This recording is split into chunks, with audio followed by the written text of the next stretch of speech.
In this video, we are going to study about Wheatstone's network. Wheatstone designed a bridge circuit for accurate measurement of unknown resistance called Wheatstone's network. As shown in figure, it consists of four resistances R1, R2, R3 and R4, which are connected to form a quadrilateral ABCD. A source of EMF capital E, as shown in circuit diagram, is connected between diagonally opposite points A and C. The source of EMF gives out current I. At point A, current I split up into two parts, that is I1 and I2. Current I1 flowing through the resistance R1 in branch AB. At point B, current I1 is divided into two parts, that is current Ig, which is flowing through the galvanometer, and remaining part of the current I1 is flowing through the resistance R2 as I1 minus Ig. Current I2 and Ig reach at point D, and total current I2 plus Ig is flowing through the branch DC.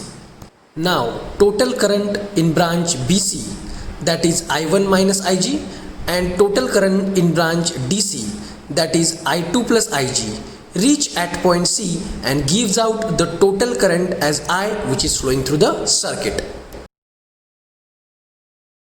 But if point B along the loop ABC and point D along the loop ADC are having same potential, that is potential at B is equal to potential at D, then current I given out by source of EMF E is split up into two parts at point A as I1 and I2.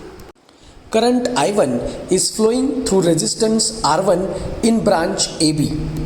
But as we have discussed, potential at B is equal to potential at D, that is VB is equal to VD, due to which no current will flow through the galvanometer, that is Ig is equal to 0, and galvanometer will show null point. The current I1 will flow through the resistance R2 in branch BC without any change. Similarly, current I2 will flow through the resistances R3 and R4 through the loop ADC without any change. So, current I1 and I2 will approach at point C, which gives out the total current I, which is flowing through the circuit. Thus, we can say that in a balanced condition, even though current flows in the rest of circuit, galvanometer will not show any deflection, that is, it shows null point. This is the balancing condition in Wheatstone's network, and in balancing condition, the four resistances in network are related with each other by the equation R1 by R2 is equal to R3 by R4.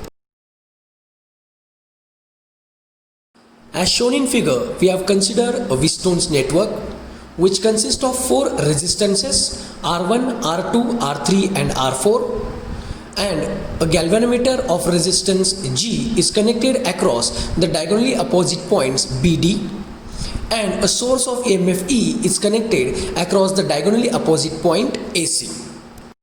We know that when the bridge is balanced, that is potential at B is equal to potential at D, no current is flowing through the galvanometer, therefore current Ig is equal to 0.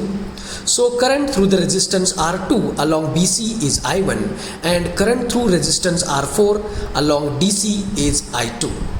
Now we are going to make use of Kirchhoff's second law. We are going to apply Kirchhoff's second law to a closed loop A, B, G, D, A. And by applying it to this loop, we get minus I1 R1 plus 0 into G, because current flowing through the galvanometer is 0, plus I2 into R3 is equal to 0.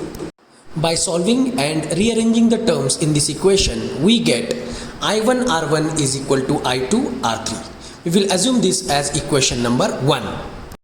Now, similarly, we are going to apply Kirchhoff's second law to the closed loop B, C, D, G, B, and we get minus I1 R2 plus I2 into R4 plus 0, because current flowing through the galvanometer is 0, into G, is equal to 0.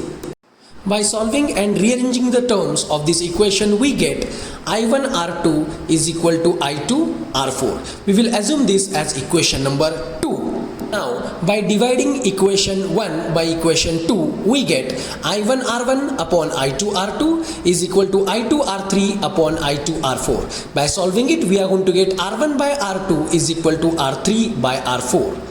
So this is the balancing condition which is true when the galvanometer shows null deflection.